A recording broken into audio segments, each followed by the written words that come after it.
सहनाववतु सहनौ भुनक्तु सह वीर्यं करवावहै तेजस्विनावधीतमस्तु मा विद्विषावहै। ओम शांति शांति शांति। सभी को नमस्ते, प्रणाम, सत श्री अकाल मित्रों। भगवान धन्वंतरि की कृपा से आज की क्लास आरंभ करते हैं और आज हम पढ़ेंगे रसों की उत्पत्ति के बारे में। हमने पढ़ लिया था कि रस जो हैं महाभूतों से उत्पन्न होते हैं और अंतरिक्ष से उत्पन्न होने वाला जल सौम्य होता है, जिसकी प्रकृति शीतल होती है, लघु होता है और अव्यक्त रस वाली होती है। इसमें कोई रस नहीं है। जो अंतरिक्ष जल है, जो वर्षा जल है, इसमें कोई रस नहीं है। ना आपको मधुर लगेंगे, ना आपको अम्ल लगेंगे, ना आपको लवण लगेंगे। तिक्त कटु कसाय रस में कोई रस नहीं लगेंगे, अव्यक्त रस वाली है। लेकिन यही जलीय रस अन्य महाभूतों से पक्व होकर 6 प्रकार के हो जाता है, जो आपको विभिन्न प्रकार के आहारों में प्राप्त होते हैं, जो विभिन्न प्रकार के पदार्थों में आपको जो प्राप्त होते हैं, ये सभी जो है अंतरिक्ष जल से ही उत्पन्न हुए हैं। तो महर्षि चरक ऋषि ने बताया कि रसों की उत्पत्ति महाभूतों से होती है।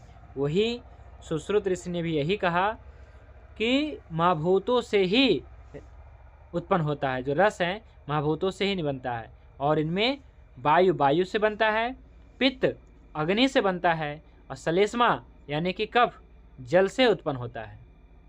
और जिससे जो उत्पन्न होता है वो अपने चीज़ों को बढ़ाता है। जैसे कफ जो है जल से उत्पन्न होता है, तो जल से उत्पन्न होने के कारण कफ जो है कफ को बढ़ाएगा, जल जो है जल को बढ़ाएगा, वायु को बढ़ाएगा। ठीक है। इस प्रकार से रसों का पंचभौतिक स्वरूप में हमने देखा कि कौन सा रस कौन से महाभूत से बना है। भागवत ऋषि ने तो कहा, चरक ऋषि ने भी बताया, पहले लाइन में ही ये टॉपिक है कि जो है रस जो है महाभूतों से बनते हैं। पर कौन से रस बनते हैं, किस महाभूत के संयोग से, कौन से महाभूतों के संयोग से कौन से रस बनते हैं। देखिए पहला लाइन है कि चरक ने रसों को महाभूतों से उत्पन्न बताया है कि रस जो है महाभूतों से बनते हैं।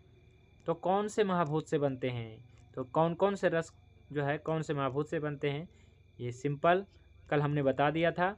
ये चार्ट आप समझ सकते हैं जो अभी स्क्रीन पे है कि मधुर रस महाभूतों से उत्पन्न होते हैं। तो कौन से महाभूत से, पृथ्वी और आप महाभूत से, पृथ्वी और जल महाभूत से। और जिसमें अधिकता होती है, बाहुल्य होता है, उसको उसी नाम से जानते हैं। ठीक है। तो मधुर रस में पृथ्वी महाभूत है, जल महाभूत है। अम्ल रस में पृथ्वी और अग्नि महाभूत है। आज इससे एक बहुत बड़ा जो है आपको समझ बनेगी। आप इसे देख लीजिए, इस महाभूतों से बनने वाले रसों को। और इसमें ये देखिए, क्योंकि आज हम रसों का वर्णन तो हमने कर ही दिया है, अब रसों का विशेष वर्णन आज का टॉपिक रहेगा। रसों का विशिष्ट वर्णन यानी कि विशेष वर्णन। आज मैं कुछ ऐसा बताने वाला हूँ, यानी कि रसों का वर्णन तो कर दिया कि रस का ये कर्म है, रस का ये महाभूतों से बना है। अब रसों का विशेष वर्णन आज के टॉपिक में रहेगा, जो क्या है, इसका जो आधार है यही है, रसों का पंचभौतिक संगठन। तो पंचभौतिक संगठन पहले समझना है, तभी विशेष वर्णन आप समझ पाएंगे।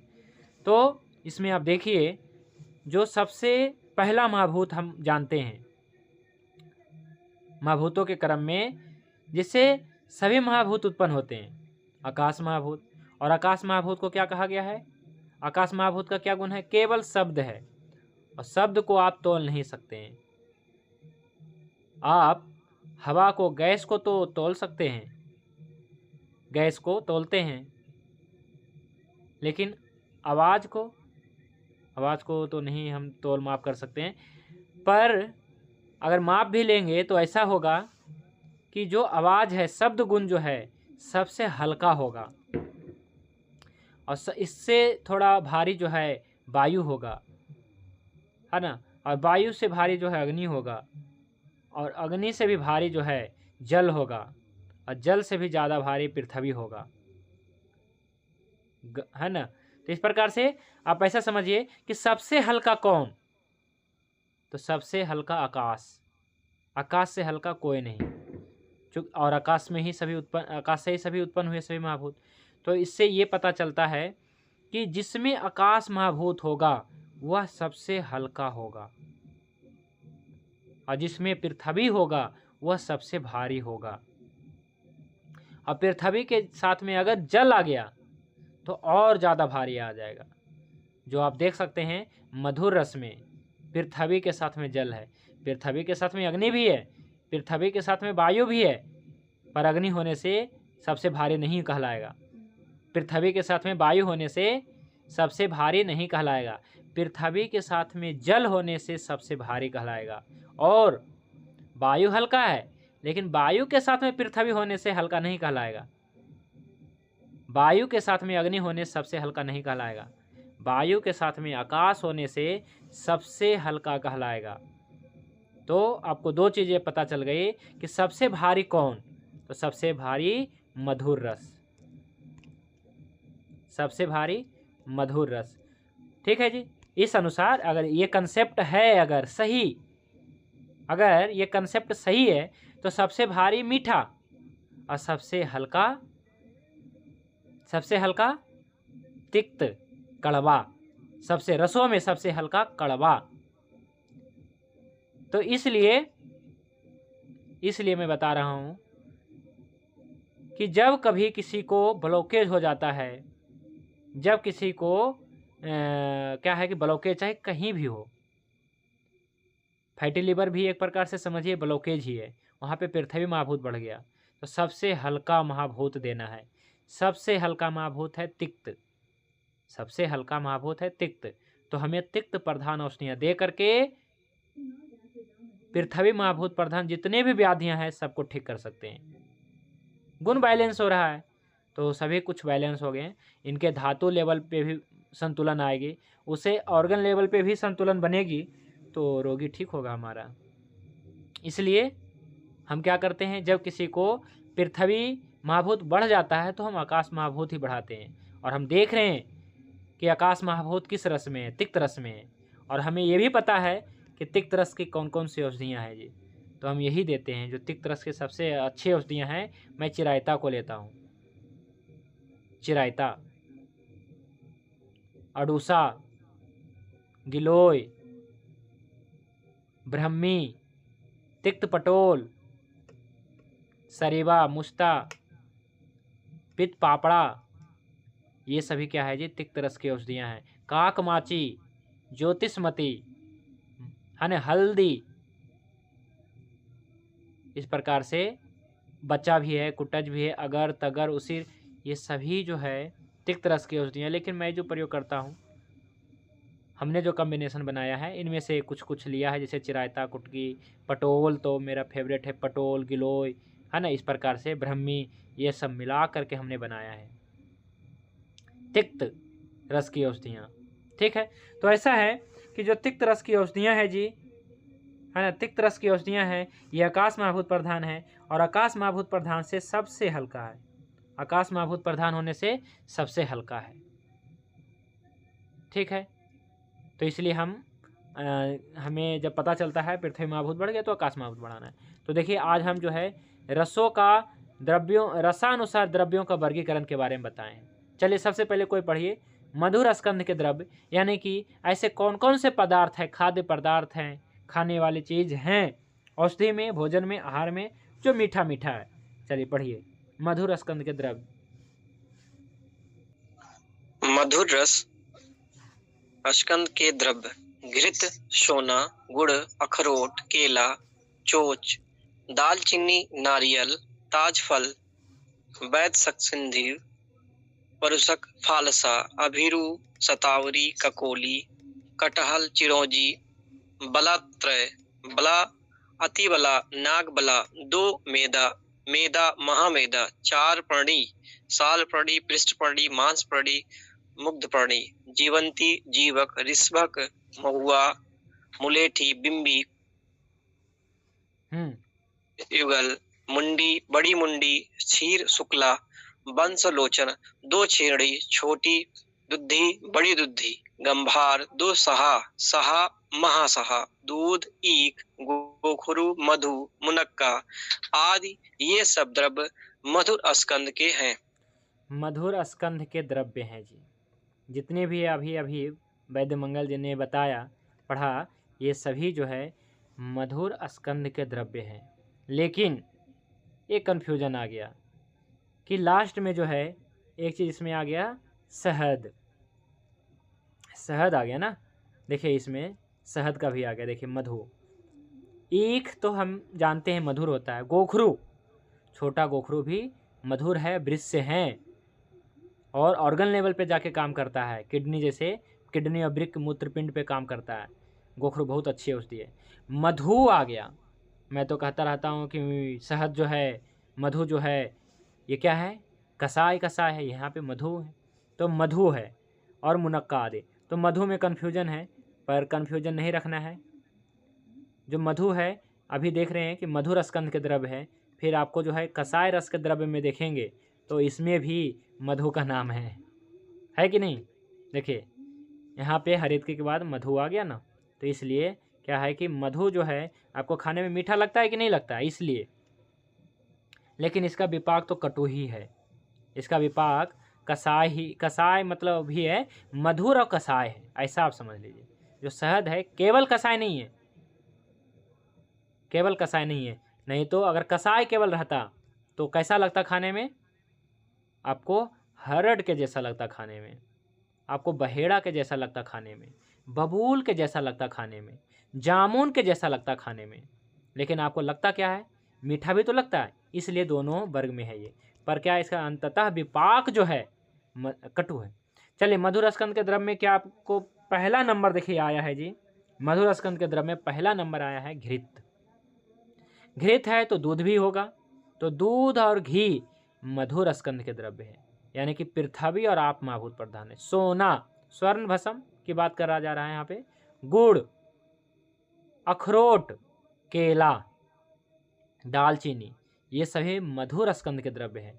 फालसा, शतावरी या महाशतावरी, ये कसाय भी हैं, ऐसे नहीं है कि कसाय नहीं है, कसाय भी है थोड़ी, खास करके महाशतावरी कसाय होता है थोड़ा, और तासीर में ठंडा, और ये मधुर भी है। विपाक तो अंततः मधुर है शतावरी का, इसलिए मधुर स्कंद के द्रव्य।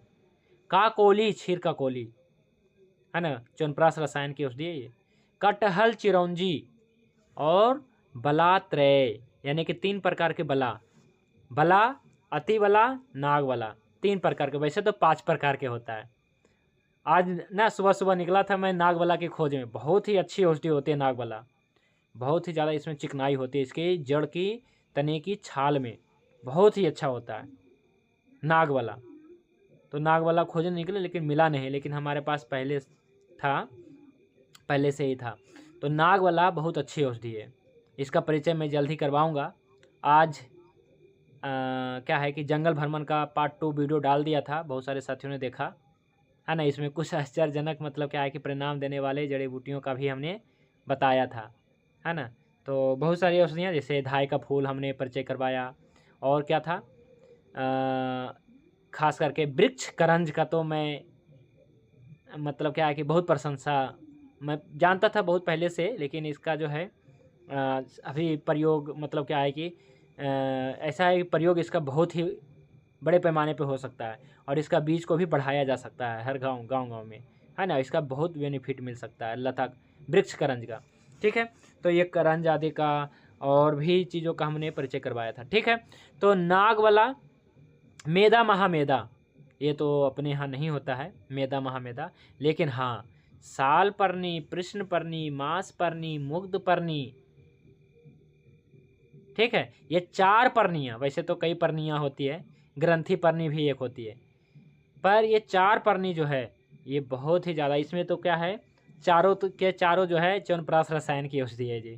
तो देख रहे हैं च्यवनप्राश रसायन की जितनी भी औषधियाँ हैं सब मधुर स्कंद के द्रव्य हैं, यानी कि पृथ्वी और आप महाभूत प्रधान च्यवनप्राश है, ठीक है जी। और बिदारी कंद और बराही कंद, बदारी कंद का तो हमने शायद पार्ट 1 में, जंगल भ्रमण के पार्ट 1 में हमने बराही कंद का परिचय करवाया था। बिदारी कंद का मैं कल करवा दूंगा, हमारे पास बिदारी कंद एक रखा हुआ है, इसे हम करवाएंगे कल। मुलेठी, मुलेठी बहुत ही अच्छी औषधि है, उदान वायु के लिए, प्राण वायु के लिए बहुत ही अच्छी औषधि है मुलेठी, जिसको यष्टि मधु भी कहते हैं। मुलेठी, महुआ, ये सभी पृथ्वी आत्माभूत प्रधान है। इसमें चिकनाई भी है, मुलेठी में, महुआ में भी चिकनाई है, महुआ का तेल भी होता है, ठीक है। और इसके पुष्प बहुत अच्छे कार्य के लिए काम आते हैं। जीवंती, जीवक, ऋष्वक, सभी जितने भी अष्टवर्ग की च्यवनप्राश रसायन का ही ये सभी है। और वंशलोचन, ये भी च्यवनप्राश रसायन की है। दूधी, बड़ी छोटी दूधी, ये भी क्या है, क्या है, च्यवनप्राश के तो नहीं है रसायन की, पर क्या पृथ्वी आत्माभूत प्रधान है। और गोखरू, गोखरू का भाई साहब बहुत अच्छा प्रयोग है, ठीक है। बड़ा गोखरू हो चाहे छोटा गोखरू हो, दोनों गोखरू जो है बहुत लाभदायक। बड़ा गोखरू विशेष रूप से वृक्ष से है, और छोटा गोखरू जो है ये भी वृक्ष से है, और ये ऑर्गन लेवल पे जाके कार्य करता है। ये वृक्क और मूत्रपिंड पे विशेष रूप से कार्य करता है गोखरू, ठीक है। तो और क्यों, और ये जो है रक्त और मेद धातु का जो है प्रसाधन करता है, रक्त और मेद धातु को अच्छा बनाता है, वृद्धि भी करता है, और ऑर्गन लेवल पे काम करता है गोखरू, ठीक है। और च्यवनप्राश रसायन की औषधियाँ हैं, ठीक है। ईख, इससे तो सभी प्रकार के तो मधुर रस बनते हैं, ठीक है। और मुनक्का, मुनक्का भी च्यवनप्राश रसायन की औषधियाँ, ये सभी मधुर स्कंद के द्रव्य हैं, यानी कि पृथ्वी और आप महाभूत प्रधान है। यानी कि आप मुनक्का खा रहे हैं, यानी कि आप गोखरू खा रहे हैं, यानी कि पृथ्वी और आप महाभूत का सेवन कर रहे हैं। आप ये विचार करिए, घृत खा रहे हैं मतलब पृथ्वी आप महाभूत प्रधान औषधियाँ ले रहे हैं, पृथ्वी महाभूत को बढ़ा रहे हैं अपने शरीर में।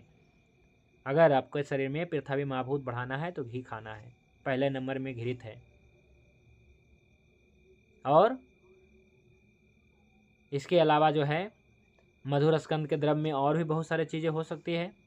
दूध, देखिए दूध मधुर स्कंद के द्रव्य में मधु आ गया, घृत आ गया, तेल आ गया। तेल सभी प्रकार के, विशेष रूप से तिल का तेल, जितने भी तेल हैं सब पृथ्वी आप महाभूत प्रधान ही होते हैं। वैसे कुछ चीज़ों को छोड़ करके, जैसे शायद कुछ ऐसे होंगे, है ना, तो उसे छोड़ कर तुबरक का तेल, हमें लगता है कि ये वो होगा तेज वायु का महाभूत प्रधान। तो दुग्ध हो गया, मेद, मज्जा, चर्बियाँ वगैरह, ये सभी पृथ्वी आप महाभूत प्रधान है। और ईख से बनने वाले चीज़ें, फालसा, किशमिश, मुलेठी, सिंघाड़ा, चावल, गेहूँ, उड़द और खीरा, तरबूज, कुष्मांड, केवांच, कौंच के बीज, अखरोट, ये जितने भी चीज़ें मैंने बताया, सौंफ, खजूर, केला, नारियल, कटहल, सेब, कितने सारे औषधियों का आ गया बताइए। 30-40 तो आ ही गए हैं उदाहरण, बाकी आप पूछिए बताएंगे हम, ठीक है। तो क्या है कि हर एक औषधियाँ जो है, हर एक आहार जो है क्या है, पृथ्वी या आप या कोई भी, वैसे तो मधुर रहेगा तो पृथ्वी आप महाभूत प्रधान ही रहेगा। वैसे सभी आहार द्रव्य महाभूतों से ही उत्पन्न हुए हैं, क्योंकि इसमें जो रस हैं उसी के आधार पे हम बता देते हैं, ठीक है। अब हम पढ़ते हैं अम्ल रस के द्रव्य, कि अम्ल रस के कौन कौन से द्रव्य, ये पढ़िए अम्ल रस के द्रव्य। अम्ल रस के द्रव्य। अम्ल रस प्रधान द्रव्यों में दाडिम, आंवला, नींबू, आमड़ा, कैथा, बेर, इमली, आम, कमरख, बड़हल, दही, सूरा तक्र, कांची, करौदा, जंबीरी नींबू, नारंगी आदि अम्ल खट्टे पदार्थ सम्मिलित हैं। ठीक है, कहाँ आपने पढ़ दिया सम्मिलित है, सभी अम्ल रस के पढ़ना था, चलिए कोई बात नहीं। तो अम्ल स्कंद के द्रव्य, मधुर के बाद अम्ल, मधुर, अम्ल, लवण होता है। तो अम्ल रस क्या है, तो इसमें सबसे पहला उदाहरण है आंवला का जी। अम्ल रस मतलब खट्टा, आंवला जैसे, यानी कि पृथ्वी महाभूत है इसमें, पर इसमें अग्नि महाभूत आ गया पृथ्वी के साथ। पहले जल था इसलिए सबसे भारी, और इसके बाद आ गया अम्ल के साथ में, अम्ल है तो पृथ्वी और अग्नि महाभूत, ठीक है, पृथ्वी और अग्नि महाभूत। तो ऐसा है, इस पृथ्वी और अग्नि महाभूत में कौन कौन से द्रव्य हैं आप देख सकते हैं। हाँ, तो अम्ल रस प्रधान में पहला है दाड़िम भी। दाड़िम यानी कि अनार भी होता है, तो अनार मीठा भी होता है और अम्ल भी अम्ल वाला भी होता है, तो दाड़िम। आंवला है ही, नींबू, आमड़ा, कैथा, बेर, इमली। इमली क्या है? अम्ल है। आंवला क्या है? अम्ल है। आम क्या है? अम्ल है, मीठा भी है वैसे पकने पे। बड़हल, दही, सूरा, तक्र, कांजी। तक्र क्या है? मट्ठा क्या है? तो अम्ल है। करौंदा, जम्बीर, नींबू, खट्टे पदार्थ सभी सम्मिलित हैं, तो ये सभी अम्ल रस के अम्ल स्कंध के द्रव्य हैं। अम्ल। इसके अलावा जो है कैथा, करौंदा, है ना, तो इस प्रकार से रजत, चांदी भस्म, ठीक है। अमलबेत एक औषधि है ये। नींबू ये अम्ल है, तो ये सभी अम्ल है जी, ठीक है। और अम्ल यानी कि पृथ्वी और अग्नि महाभूत, ये थोड़ा अग्नि को बढ़ाने वाला है, ठीक है। अब पढ़िए लवण स्कंध के द्रव्य।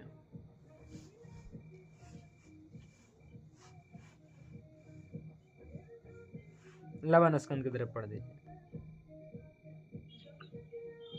सेंधा नमक, सोचर नमक, काला नमक, बीड़ लवण, मसादार, समुद्री नमक, उद्भिद नामक, नमक, रोमक, सुभार नमक, पासुज, धूल या मिट्टी का नमक, सीसा धातु तथा सभी क्षार।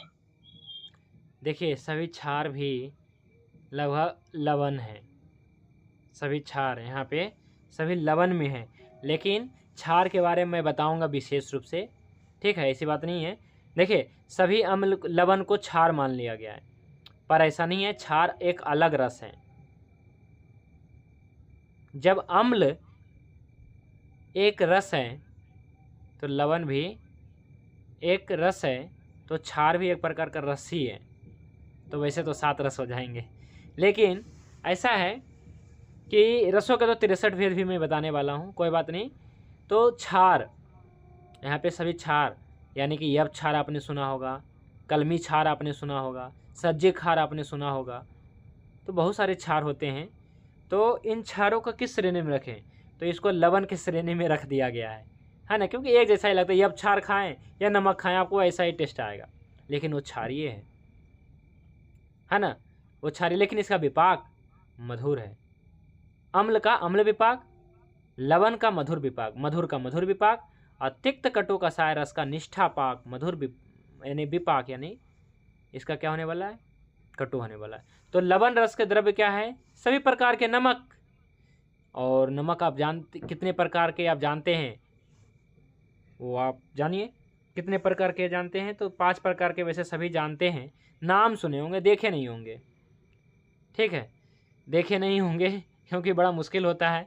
मैं भी वैसे तो देखा हूँ, लेकिन मैं नहीं कह सकता हूँ कि यही है, क्योंकि उतना हमने बहुत बार प्रयोग किया, ऐसी बात नहीं है, पंसारे से लेकर के, लेकिन अब नहीं लेता हूँ। अब कोई वैद्य से मैं लेता हूँ, जो क्या है कि हमें थोड़ी मात्रा में लेता हूँ, है ना, क्योंकि बहुत महंगी होती है। जैसे ये जो नमक होती है ना, सांभर नमक, खास करके सौरवांचल नमक, ये लगभग 800 रुपये kg आता है, महंगा आता है। चलिए कोई बात नहीं। सेंधा नमक, है ना, परिचित ही होंगे।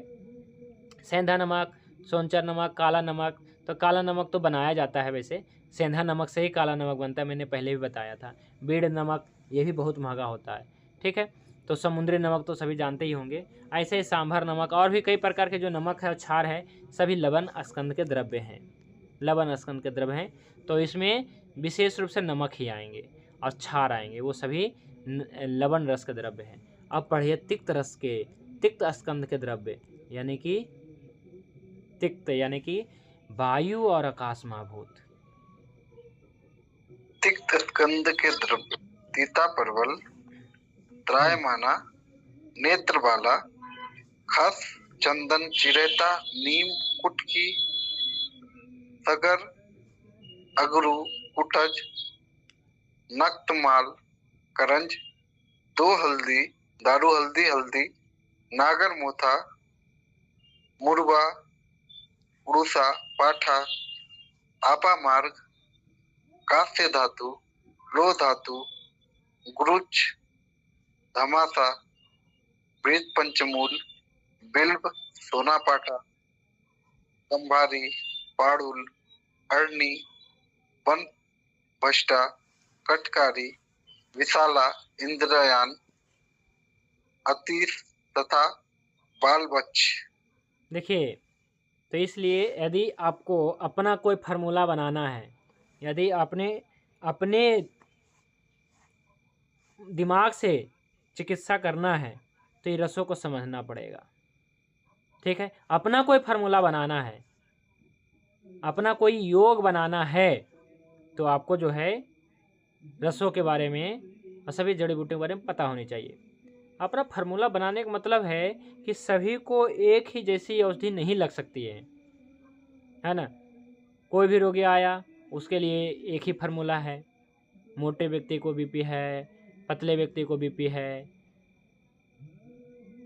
ना, या फिर कहिए कि किसी के किस धातु तक जो है संप्राप्ति है, किसी के कौन से महाभूत विकृत है, तो उस आधार पे हमें दवाइयाँ सेलेक्ट करनी पड़ेगी। ऐसा नहीं है कि सभी के लिए एक ही प्रकार के जो है दवाइयाँ होगी। तो इसलिए क्या है कि हमें पूरा जो है रसों के बारे में समझना है। तिक्त स्कंद के द्रव्य में सबसे पहला नंबर आता है पटोल पत्र। कितनी बार मैं कहा हूँ, तिक्त पटोल, तिक्त पटोल, तिक्त पटोल। रस पाचक में तिक्त पटोल, रक्त पाचक में तिक्त पटोल, मांस पाचक में तिक्त पटोल। वैद अजय जी है ना, ग्रुप में कई बार डाल दिए अपना पोस्ट कि भाई हमारे पास तिक्त पटोल है, ले लो भाई कोई, है ना। ऐसा नहीं है, आप लोगों ने लिया और बनाया भी है। वैद अजय जी ने खूब बनाया है ना, रस रक्त मांस मेद पाचक, और रिजल्ट भी लिया है। ऐसे नहीं है, उन्होंने जो एक बार अभी भेजा था ना कुछ दिन पहले, है ना, कुछ दिन पहले एक रिपोर्ट भेजा। क्या भेजा था? यूट्रस में सिस्ट था, उन्होंने 1 महीना में ठीक कर दिया। रक्त आदि पाचक दिया होगा, रस पाचक रक्त पाचक दिया, तो इनका जो है यूट्रस लेवल पे काम किया इनका, है ना, धातु लेवल पे जाके काम किया, तब ठीक हुआ ना। मांस पाचक दिया, तभी तो सिस्ट वगैरह ख़त्म हुआ। और भी चीज़ें दी उन्होंने, बहुत बढ़िया योग उन्होंने बनाया, है ना। इन्होंने उसके जो है महाभूतों को समझ करके, उसका जो है धातुओं को समझ करके और महाभूतों को समझ करके काम किया, तो रिजल्ट मिला, है ना। तो अपना ही फार्मूला बनाना है। लोग पूछने लगे, सभी इसमें जो बैठे थे सभी पूछने लगे कि बताइए क्या दिए योग, क्या दिए होंगे योग, है ना, क्या दिए होंगे योग। तो ये मत पूछिए कि क्या दिए आपने ठीक कर दिए, लाइन ऑफ ट्रीटमेंट पूछिए, कैसे चिकित्सा आपने क्या किया, तो बताते हैं उन्होंने, वो बताते हैं कि हमने सबसे पहले क्या किया, है ना। तो ऐसा ही है। देखिए, तिक्त पटोल बहुत ही अच्छी औषधि है। तिक्त पटोल मिल जाए तो बहुत अच्छी औषधि है जी। लगभग जितने भी मोटापाजन्य बीमारियां हैं सभी में कारगर है। हार्ट अटैक से लेकर के कैंसर आदि सभी, बस मोटे व्यक्ति का ये प्रयोग होगा, क्योंकि उसमें हमें आकाश महाभूत बढ़ाना है, आकाश महाभूत बढ़ाना है। फैटी लिवर हो गया, पैनक्रेटिस हो गया, आर्थराइटिस हो गया, सभी में चलेगा। जहाँ भी इन्फ्लेमेशन है, जहाँ भी क्लेद है, सभी में तिक्त स्कंध के द्रव चलेगा।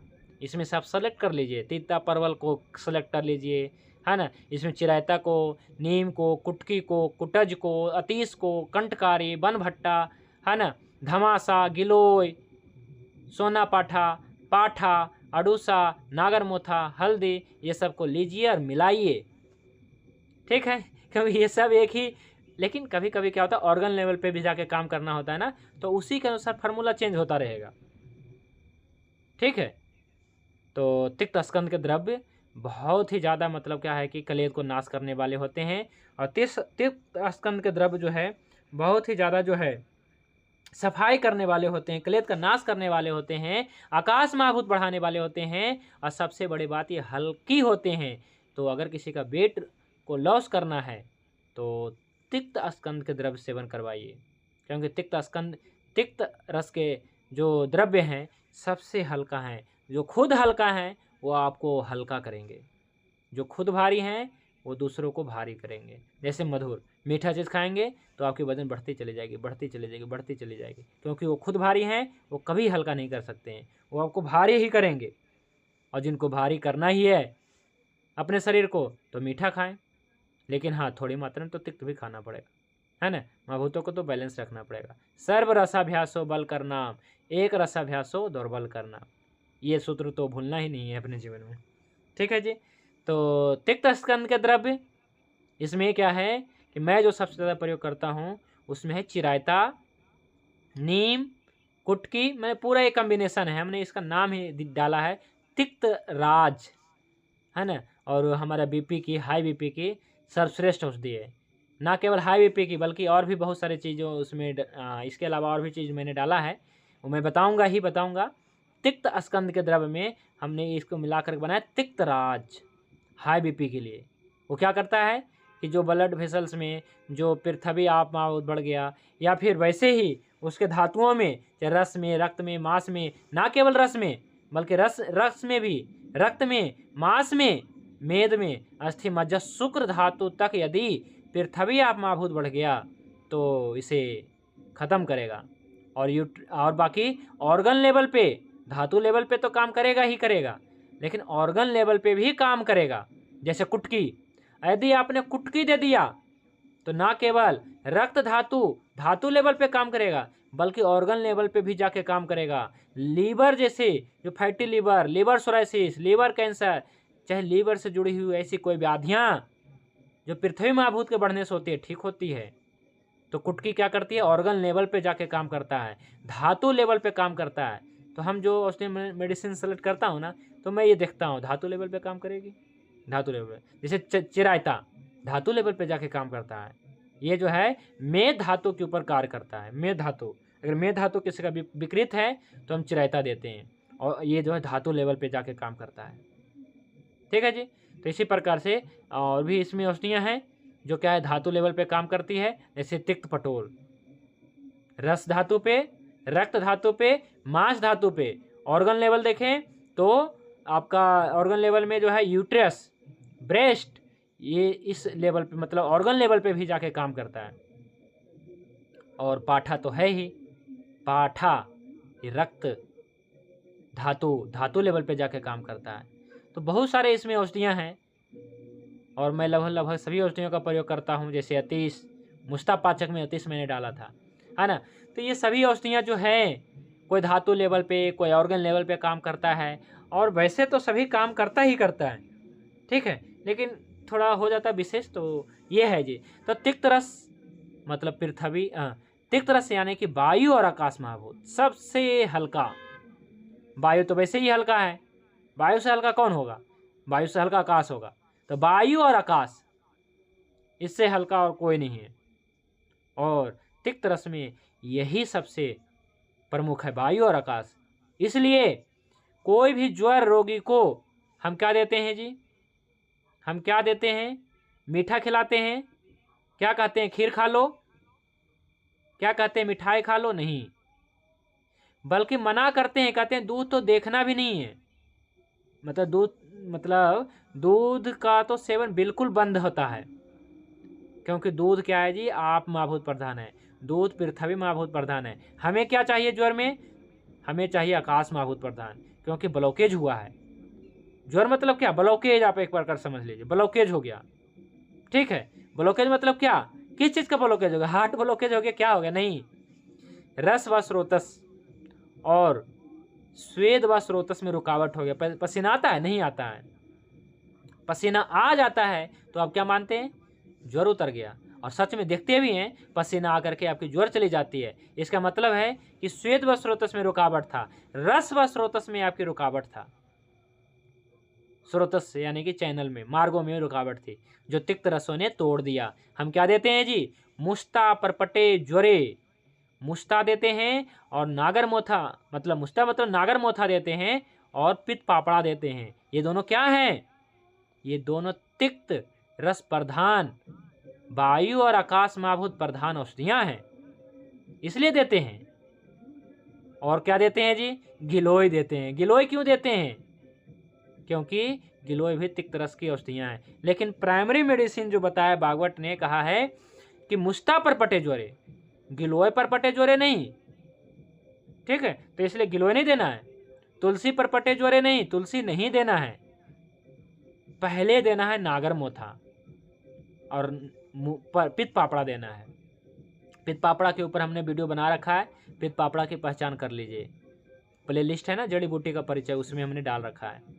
ठीक है, तो क्या है कि पित पापड़ा, नागर मोथा, गिलो, धमासा, ये सभी हम क्या है प्रयोग करते हैं। और एक फेमस औषधि है ज्वर की, चिरायता, चिरायता भी देते हैं। क्यों देते हैं चिरायता? क्योंकि तिक्त रस की है, तिक्त रस है, आकाश महाभूत बढ़ा रहा है। जो ब्लॉकेज हुआ है उसे खोलता है आकाश महाभूत, तो हमारे रोगी ठीक होते हैं। ठीक है जी, तो तिक्त रस की तो क्या है कि बहुत बेनिफिट है, बहुत बेनिफिट है। और सबसे बड़ी बात, ये शोधन भी तो करता है, शरीर का डिटॉक्स भी तो करता है, ऑर्गन लेवल पे, धातु लेवल पे डिटॉक्स करता है ये, इसलिए तिक्त रस का सेवन करनी ही चाहिए। ठीक है जी, अब पढ़िए कटु स्कंद के द्रव्य। कटु, कटु स्कंद के द्रव्य: हींग, काली मिर्च, विडंग, पंचकोल, पीपली, पीपला मूल, चव्य, चित्रक, नागर, सौंठ, कुठेरक आदि, हरितक। पित्त मांस खाने वालों का प्रिय पदार्थ जो मृग, बकरा आदि में पाया जाता है वो अवयव विशेष गौमूत्र आदि सभी ग्राहा मूत्र और अरुष्कर। ठीक है। भिलावा, भिलावा भल्लातक को कहते हैं, यह क्या जी कटु है। लेकिन कटु स्कंद के द्रव्यों में जो सर्वश्रेष्ठ है, या कि भागवत ऋषि ने जिसका पहले नाम लिया है वो है हींग। हींग के बारे में कुछ कहना चाहता हूँ, क्योंकि हींग में मिलावट है, हींग में मिलावट है, आपको अच्छा हींग मिलता ही नहीं है, इसलिए आपको लाभ नहीं करता है। तो कटु रस के द्रव्यों में सबसे पहला उदाहरण अगर किसी को देना है तो हींग है जी, और हमारी रसोई की अच्छी औषधियों में से एक है हींग। तो कटु, कटु मतलब कौन से महाभूत? कटु मतलब वायु महाभूत और अग्नि महाभूत। इसमें सबसे ज़्यादा अग्नि है। वैसे तो अग्नि अम्ल रस में भी है, वैसे तो अग्नि लवण रस में भी है, तो क्या अग्नि तेज हो जाएगी? नहीं। जिसका सबसे ज़्यादा अग्निमंद है उसको तो हमें कटु रस ही प्रयोग करना है। जिनकी जन्म प्रकृति कफ की है और वर्तमान विकृति भी कफ की है, वजन बहुत ज़्यादा है, ओवरवेट है और अग्निमंद है, तो हमें अमल रस, लवण रस इसके देने की जरूरत नहीं है, होगी भी नहीं। ठीक है, तो हमें कटु रस को देने की जरूरत पड़ेगी। इसके लिए हमें कुछ नहीं करना है, हमें एक साधारण अपनी औषधि घरेलू औषधि का प्रयोग करना है, हींग। पर आपके पास हींग 100% शुद्ध होनी चाहिए, 100% प्योर होनी चाहिए। यानी कि प्योर मतलब क्या? प्योर किसे कहते हैं? इसमें कुछ मिला दें प्योर, प्योर मतलब 24 कैरेट की जैसे सोना होती है ना, वैसे होना चाहिए।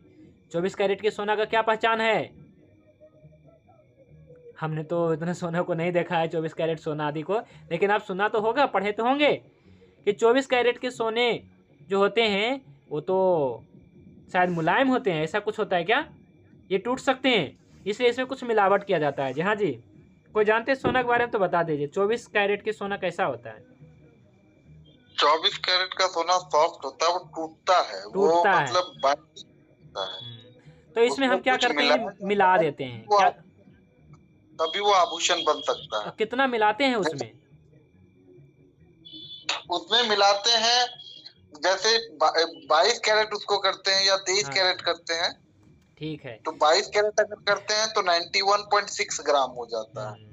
चलिए ठीक है जी, धन्यवाद। तो ऐसा है कि सोना में हम क्या करते हैं? मिलावट करते हैं। इसी प्रकार से आजकल हींग में मिलावट होती है। जिस प्रकार से 24 कैरेट की सोना क्या होते हैं? मुलायम होती है ना, और ये टूट सकता है। इसी प्रकार से हाथ से टूट जाता है क्या 24 कैरेट की सोना? नहीं, 24 कैरेट में प्राय दो ही चीज बनता है, या फिर आप उसको एक ढांचा में बनाया जा सकता है। उसको आभूषण के तौर पे नहीं बनाया जा सकता। नहीं या मतलब फिर ये कह रहा ईटा, हूँ कि हाथ से इस प्रकार से कुछ टूट जाता है क्या 24 कैरेट की सोना? वो उतना भी सॉफ्ट नहीं होता है, लेकिन उसमें बाइंडिंग नहीं होता है, वो बाइंडिंग नहीं होता। चलिए जी ठीक है। उसमें तो binding नहीं होता। इसी प्रकार से 24 कैरेट की सोना जिस प्रकार के होता है ना, असली हींग जो है 24 कैरेट के सोने के समान होता है, आप ऐसा समझ लीजिए। मतलब एक गोंद होता है, जैसे नीम से निकलने वाला गोंद आपने देखा होगा, सहजन से निकलने वाला गोंद होगा, नहीं देखा आपने? तो आपने बबूल से निकलने वाला गोंद तो जरूर देखा होगा, जिसको वो क्या कहते हैं, गोंद, बबूल गोंद कहते हैं। ठीक है, तो बबूल गोंद क्या है, नहीं देखे हैं तो बबूल के पेड़ पे एक कील मार दीजिए, देखिए 2 दिन में निकल जाएगा, सूख जाएगा। तो बबूल गोंद, बल्कि उससे बबूल गोंद तो फिर भी नहीं टूटता है तोड़ने पे, लेकिन जो ओरिजिनल गोंद होता, मतलब जो ओरिजिनल आपका हींग होता है, वो इस प्रकार से छोटे छोटे रहते हैं, और ऐसे तोड़ेंगे ना, ऐसे तोड़ेंगे तो 2 हो जाएंगे, है ना। और जो जैसे मिलावट रहेगा, यानी कि 20 कैरेट का, 10 कैरेट का, है ना, इसमें लगभग मैं मानता हूँ कि बाज़ार में 90% मिलावट रहते हैं, 10% ही उसमें हींग रहता है। ठीक है, तो जो असली हींग होगा आप लेंगे, एक गोंद की तरह होगा छोटा छोटा, इसको तोड़ेंगे टूट जाएगा, टूट जाएगा। और जानते हैं इसका डोज कितना होता है? आपने राई देखा होगा, राई, तो एक राई के दाने बराबर एक व्यक्ति का भी डोज काफ़ी हो जाता है। इतने में तो पूरा फैमिली का पूरा, मतलब मान लीजिए कि 4-5 लोग की आपकी फैमिली है, तो उसमें आप एक राई के दाने बराबर या सरसों के दाने बराबर आप प्रयोग करेंगे, ओरिजिनल वाला, है ना। इसको जीभ पे रखेंगे तो आपका सिर घुमा देगा, ऐसा मतलब क्या है कि हींग होता है। ठीक है, तो ये मैं इसलिए बता रहा हूँ क्योंकि मुझे पहचान है असली हींग का, मैं प्रयोग करता हूँ। ये क्या होता है कि बहुत ज़्यादा मतलब कटु होता है और अग्निवर्धक होता है, अग्निवर्धक होता है। तो क्या है कि अभी मैंने एक फार्मूला बनाया है दीपन पाचन का, जिसमें हमने क्या किया है, असली हींग का प्रयोग किया है। हालांकि ये प्राप्त नहीं होते हैं जल्दी, है ना, प्राप्त होते हैं। आज से 2-3 साल पहले हमने प्राप्त किया था असली हींग को, बहुत महंगी आती है वैसे तो, 50,000 रुपये किलो हमें को दिया था, तो ये तो बहुत महंगी है। तो हमने क्या है 500 रुपये का शायद 10 ग्राम हमें मिला था। फिर इसके बाद लंबे समय तक 2-3 सालों से नहीं मिला, फिर अभी जा कर के फिर से मुझे प्राप्त हुआ। तो क्या है, फार्मूला चेंज करना पड़ा। क्या होता है कि अगर असली हींग मिल गई तो इसकी मात्रा घट जाती है। जो दीपन पाचन चूर्ण आधा चम्मच देते हैं, 1-1 चम्मच देते हैं, अब इसकी मात्रा 200 mg रह गया, 200 mg, बस उसको भी पुड़िया में डाल दिया मैंने, है ना। तो आपकी औषधियाँ जितनी अच्छी क्वालिटी की होगी, यानी कि जो औषधियाँ हैं अपने गुणों से संपन्न होगी, औषधियाँ अपने गुणों से संपन्न है, तो फिर तो रिजल्ट भी है, और साथ में प्रयोग जो मात्रा है, सबसे पहले मात्रा, डोज बहुत कम जाएगा, आपकी औषधियों का डोज बहुत कम जाएगा। तो इसलिए क्या है कि असली हींग का प्रयोग करेंगे ना दीपन पाचन में, तो इसकी मात्रा 200 mg 250 mg ही होगा। और अगर मतलब क्या है कि बाज़ार का हींग लेकर के, वैसे तो सब कुछ बाज़ार में ही है पर पहचान होनी चाहिए, तो अगर अच्छी नहीं है तो फिर ये क्या होगी, मात्रा इसका बढ़ जाएगा। तो सबसे अच्छा मैं मानता हूँ आपके घर में, आपके रसोई में कटु रस की सबसे अच्छी औषधि है हींग। और हींग से आप बहुत प्रकार की बीमारियों को ठीक कर सकते हैं, कफज व्याधियों को ठीक कर सकते हैं, बहुत तरह के अग्निमन को दूर कर सकते हैं। लेकिन मैं हमेशा कहता हूँ बात वाले को हींग नहीं देना है, कटु रस नहीं देना है, क्योंकि वायु और अग्नि महाभूत है। बात का तो हमेशा अनुलोमन करना है, अग्नि नहीं बढ़ाना है, अग्नि बढ़ाने के चक्कर में नहीं रहना है। ठीक है, बात का अनुलोमन करना है। जो हवा चल रही है और हवा अधिक चल रही है, तूफान आ गया है, इस कारण से अग्नि डगमगा रही है, हवा को अस्थिर करना हो जाने दीजिए, आपकी अग्नि स्थिर हो जाएगी। लेकिन पानी पड़ रहा है तो हमें तो पानी को ही रोकना पड़ेगा, है ना, वायु से ये। तो इसलिए क्या है, कटु स्कंद के द्रव्य में हींग सबसे अच्छी औषधि मानता हूँ। हींग हो गया, और दूसरे नंबर में काली मिर्च। काली मिर्च बहुत अच्छी औषधि है, और इसलिए भी क्योंकि ये कटु रस प्रधान है। इसके अलावा बाय बिडंग और पंचकोल तो है ही, इसमें पिपली, पिपला मूल, चब, चित्रकसोट, सभी के बारे में फिर से कहूँगा। ठीक है, सभी के बारे में, एक एक औषधियों के गुणधर्म के बारे में कहूँगा बारी बारी से, लेकिन अभी वैसे ही मैं बता रहा हूँ। और सोठ, हरितकी, ये सभी क्या है जी, कटु स्कंद के द्रव्य हैं। नहीं, हरितकी तो कसाय है, हाँ कसाय भी है, कटु भी है, बस इसमें लवण नहीं है, इसमें 5 रस है ना इसलिए। तो इस प्रकार से। और गौमूत्र, गौमूत्र क्या है जी, कटु है, और इसका विपाक भी कटु है, तिक्त कटु है गौमूत्र, यानी कि ये आकाश महाभूत भी बढ़ाएगा, ऐसी बात नहीं है, और वैसे भी ये वायु महाभूत बढ़ाएगा, तो गौमूत्र वायु बढ़ाएगा। तो ये बताइए, वायु बढ़ाएगा तो क्या बात को ठीक कर सकता है? नहीं करेगा ना ठीक, ये तो वायु बढ़ा रहा है, क्योंकि गौमूत्र कटु, विपाक कटु, कम से कम विपाक मधुर होता तब ना रसायन, तो गौमूत्र रसायन नहीं है, क्योंकि विपाक कटु है जी, ठीक है। और स्वाद भी कटु है, विपाक भी कटु है, इसलिए रसायन नहीं हो सकता गौमूत्र, कितनों भी कर लीजिए, गौमूत्र रसायन नहीं हो सकता, है ना। गौमूत्र जो है अग्निवर्धक है, वायुवर्धक है, इसलिए जोड़ों के दर्द को बढ़ाएगा।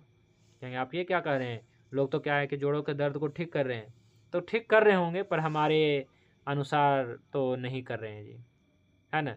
वो क्या कर रहे हैं हम बताएंगे आपको बाद में, है ना, किस प्रकार के घुटना दर्द ठीक कर रहे हैं, है ना, वो बताएंगे, या किस प्रकार के चीज़ों को दर्द को ठीक कर रहे हैं बताएंगे। लेकिन ये है कि वायु बढ़ाने वाला है, ठीक है, बात को बढ़ाने वाला है। तो ऐसा होता है कई केस में कि जो जल महाभूत बढ़ जाता है ना, जैसे आम बात के कंडीशन में जल महाभूत बढ़ जाता है, आम विष बढ़ जाता है, तो उसमें गौमूत्र जो है एक समय तक लाभदायक होता है, लेकिन अंततः नुकसानदायक होता है, क्योंकि वायु बढ़ाने वाला है। आपने आम को सुखा दिया, अब क्या घुटना भी सुखाओगे क्या? आम सूखने तक दर्द का निवारण है। और वैसे तो क्या है कि कहते हैं घी से दर्द, घुटना दर्द ठीक होता है, लेकिन मैं कहता हूँ घी से घुटना दर्द बढ़ता है। तो कब तक बढ़ता है, कब तक जो है ठीक होता है? तो भाई ग्रीस की कमी है, चिकनाई की कमी है, तो घी देते हैं तो घुटना दर्द ठीक होता है। लेकिन यदि पहले से ही आम विष भरा पड़ा है, तो यदि घी पिलाएंगे तो विष के ऊपर ये प्रयोग करेंगे तो विष ही बन जाएगा, घी भी विष बन जाता है और सूजन बढ़ा देगा, दर्द बढ़ जाएगा। इसलिए ऐसा नहीं है कि गौमूत्र से घुटना दर्द ठीक होगा, घी से घुटना दर्द ठीक होगा। कह रहा हूँ मैं ये कि सभी से चीज़ें सब ठीक हो सकता है, अपना बुद्धि लगाइए, ठीक करिए।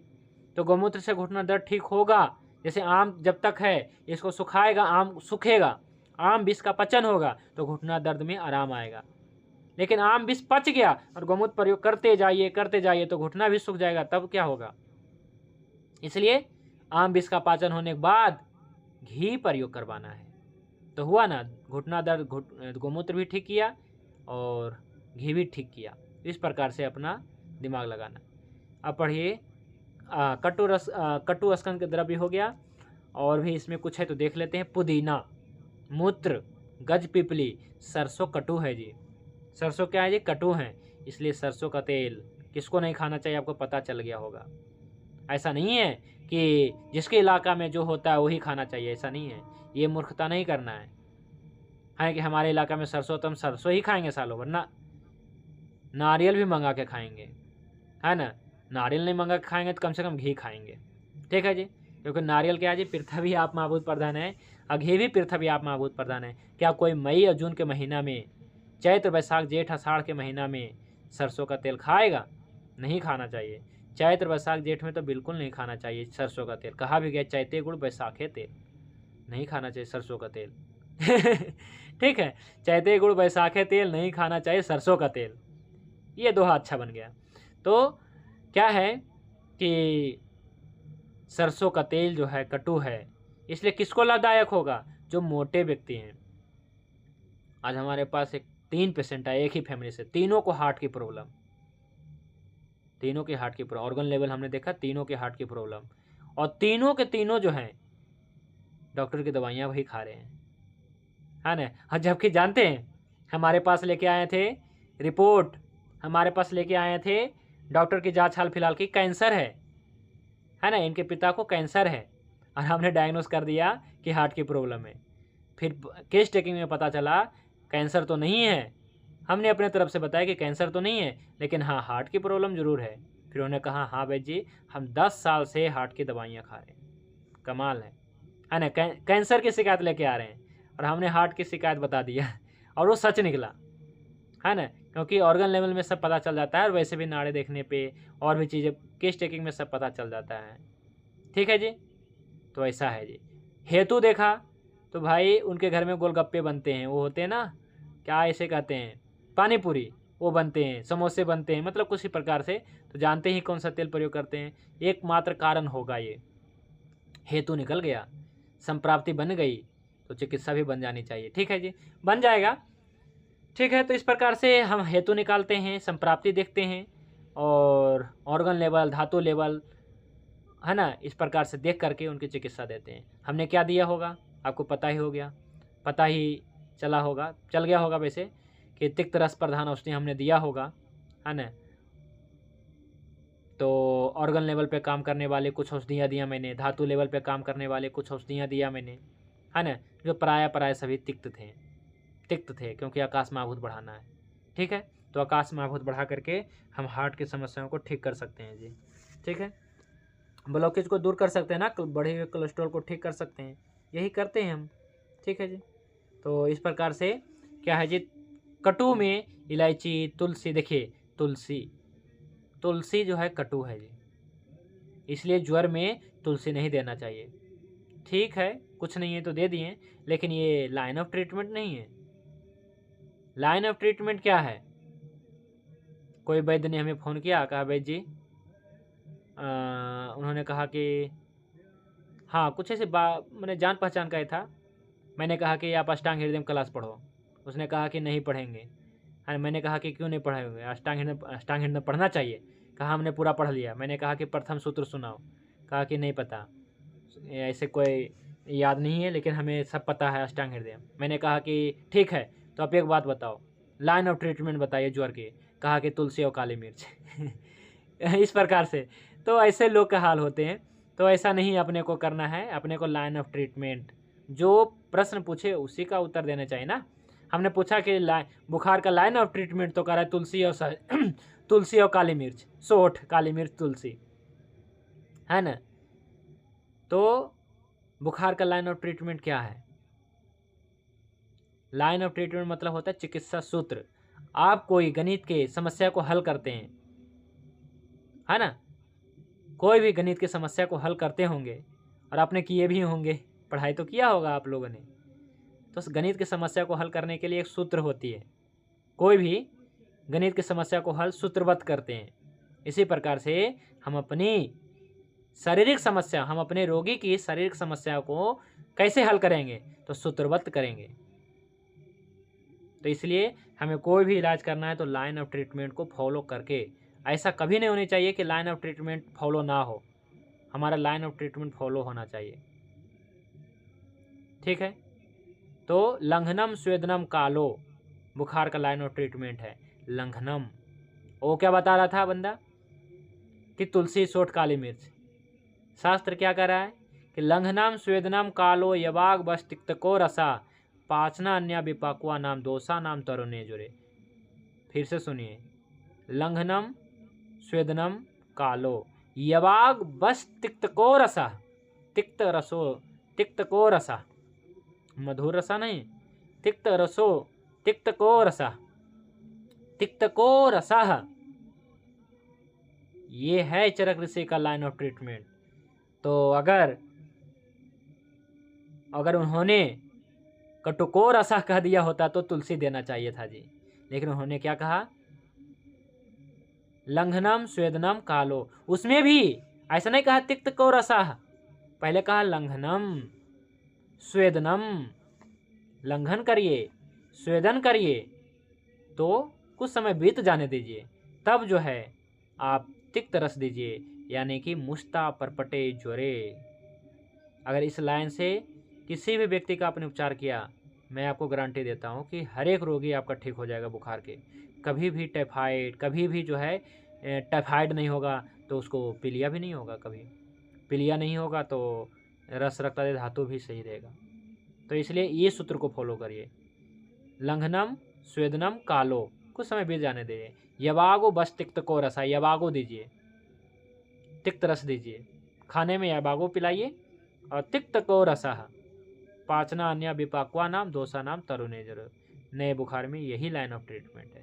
तो इसलिए तुलसी का प्रयोग नहीं करना है। क्या रखना है घर में? तो मुश्ता रखना है। क्या रखना है घर में? पित्त पापड़ा रखना है। ठीक है जी। कहाँ से आएगा पित्त पापड़ा? आप अपने घर में जाइए, पित्त पापड़ा ना अपने खेतों में जाइए, दलहनीय पौधों जो है तो होता है ना दलहनीय पौधा, मसूर, चना, इन खेतों में जाइए और वहाँ पे पित्त पापड़ा को खोजिए। कैसा होता है पित्त पापड़ा? इसका हमने पहचान जो है अपने ही चैनल पे जो है जड़ी बूटी परिचय में हमने डाल रखा है। ठीक है जी। ये धना की तरह होता है, धनिया की तरह होता है, पर इसमें फल नहीं आते हैं धनिया की तरह। ठीक है जी। तो इस प्रकार के तो दोसा नाम तरुणे जोरे और यवागु बस तिक्तको रसा, यानी कि आपको मुश्ता और पाठा का ही प्रयोग करना है। चंदन का प्रयोग कर सकते हैं बुखार में, लेकिन तुलसी का प्रयोग नहीं करना है। मैं आपको बता रहा हूँ, चिरायता का प्रयोग करना है, गिलोय का भी प्रयोग करना है, पटोल का प्रयोग करना है, हल्दी का प्रयोग कर लीजिए ना, लेकिन तुलसी का प्रयोग नहीं करना है। तुलसी की अलग जगह उपयोग में बताऊंगा। ठीक है। तुलसी का अलग लाभ है, ऐसा नहीं है हम ये नहीं करें कि तुलसी तो कुछ नहीं है, तुलसी का कोई लाभ नहीं है, हम ये नहीं करें। तुलसी का अलग लाभ है, उसको अपने जगह पे रखना है, उसको उसकी जगह पे ही रखना है ना। ऐसा नहीं है ना कि हम अपने रोगी की चिकित्सा करना है समझ के साथ में। ऐसा नहीं किसी ने कहा कि ठीक नहीं हो रहा है बुखार तो तुलसी का दे दो, ऐसा नहीं करना है। तो हमें समझ के, क्योंकि हमारा कंसेप्ट पूरा क्लियर है जी। ठीक है। इसलिए कपूर क्या है जी? आजकल ज़्यादातर लोग क्या करते हैं, कपूर का सत्य है, वो भी क्या पता नकली रहता है। वो तो नकली ही है, हम जानते हैं। वो सब पिलाते रहते हैं, अमृतधारा में डाल के पिलाते रहते हैं। कभी नहीं पीना चाहिए। एक तो पहले वो आर्टिफिशियल है, दूसरी में कटु है। तो कफ प्रकृति वाले फिर भी ले सकते हैं, लेकिन बात पित्त वाले तो बिल्कुल ना ले। बाकुची, ये सभी कटु रस के द्रव्य है। अब पढ़ दीजिए कसाय रस के द्रव्य। कसाय रस द्रव्य त्रिफला, जामुन, कतक, कंचनार, जीवंती शाक, पालक शाक,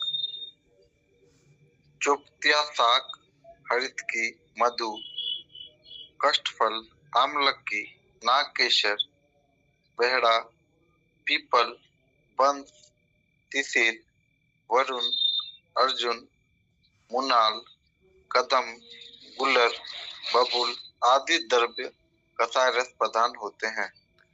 तो कसाय रस प्रधान औषधियों में सबसे पहला त्रिफला, आंवला, हरड़, बहेड़ा। तो आंवला अम्ल भी है, कसाय भी है, क्योंकि इसमें एक रस नहीं है, 5 रस है, और बस इसमें लवण रस नहीं है, और इसका विपाक मधुर है। तो इसलिए आंवला मधुर स्कंद में भी है, कसाय स्कंद में भी है। ठीक है। अम्ल स्कंद में भी है। ठीक है। हाँ, अम्ल स्कंद में भी। तो वैसे विपाक तो मधुर ही होना है। ठीक है। जामुन, कितने लोगों को मैं बताता रहता हूँ, जामुन का प्रयोग बहुत अच्छा है जी डायबिटीज़ में, लेकिन लोग क्या करते हैं, जामुन की गुठली का प्रयोग करते हैं। भाई जामुन की छाल का प्रयोग करिए। क्यों करें जामुन की छाल का? गुठली का प्रयोग क्यों ना करें? पहले तो जो गुठली होता है ना वो दूसरे का जूठा होता है, खा करके आपको दे देते हैं, तो इसलिए प्रयोग ना करें, है ना। सात्विक चीज़ें नहीं है गुठली। छाल का प्रयोग करिए ना, छाल का, क्योंकि सबसे ज़्यादा जो है क्षारीय और सबसे ज़्यादा जो है कसाय, गुठली से भी ज़्यादा आपको कसाय मिल जाएगा उसके छाल। नहीं कुछ है तो पत्ते का प्रयोग कर लीजिए, गुठली का प्रयोग नहीं है। बिल्कुल नहीं, गुठली का प्रयोग नहीं। तो जो डायबिटीज़ वाला फार्मूला बनाते हैं ना, जामुन गुठली, नीम गुठली, बंद करिए गुठली को, है ना, छाल का प्रयोग करिए। हमने क्या है, जैसे मैं कई बार बताता हूँ, जैसे अति बला, नाग बला, पित्त बला, या कोई भी बला हो, यहाँ तक कि अश्वगंधा या फिर बलामूल, ये सब की जड़ का छाल का प्रयोग करने के लिए मैं बताता हूँ। छाल बहुत इम्पोर्टेंट होते हैं। ठीक है। इसलिए क्या है कि छाल का प्रयोग करना सीखिए। ठीक है। तो जामुन का छाल बहुत कसाय होता है, इसलिए मैं एक औषधि बनाता हूँ जिसका नाम है जम्बू प्रभा। जम्बू प्रभा बहुत ही अच्छी औषधि है। किसी को बहुत ज़्यादा वाइट डिस्चार्ज हो रहा है, या फिर कोई, ये तो हो गया लेडीज़ की बात, है ना, किसी को वाइट डिस्चार्ज ज़्यादा हो रहा है, 2 दिन दीजिए रुक जाएगा। है ना। इसका उचित अनुपान दीजिए जामुन के छाल के साथ में काढ़ा बना करके। जम्बू प्रभा, जम्बू प्रभा क्या है, तो जामुन से ही बनाया जाता है जम्बू प्रभा, ठीक है। तो जम्बू प्रभा और नाग केसर, जितने भी हैं, नाग केसर, काचनार, समझ रहे हैं, हरितकी, मधुर, गुल्लर, कदम, बबूल, ये जितने भी हैं ये सभी के सभी कसाय हैं। और कसाय होने से वायु और पृथ्वी महाभूत है। अब पृथ्वी महाभूत इसमें आगे वायु के साथ में, इसलिए थोड़ा सा स्तंभक है।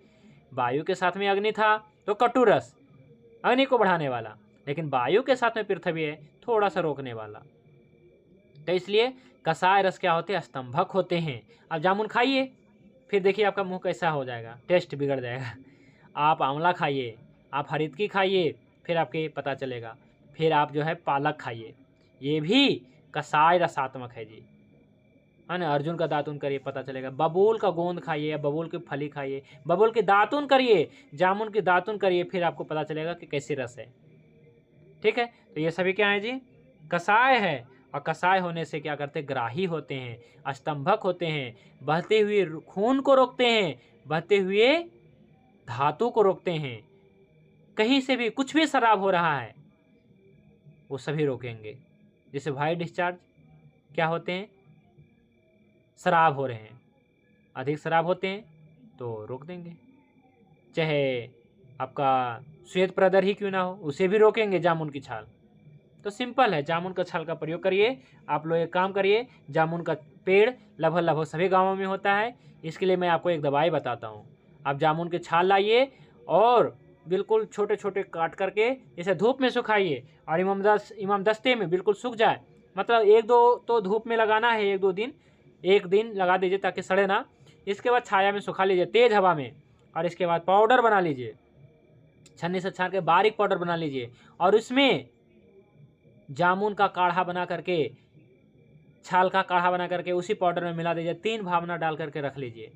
आवश्यकता पड़ने पे मैं आपको जो है इसका औषधीय प्रयोग बताऊंगा। इसका प्रयोग तो वैसे है ही, जैसे डायबिटीज़ पेशेंट को बहुत ज़्यादा पेशाब आता है तो आप वहाँ पे दे सकते हैं।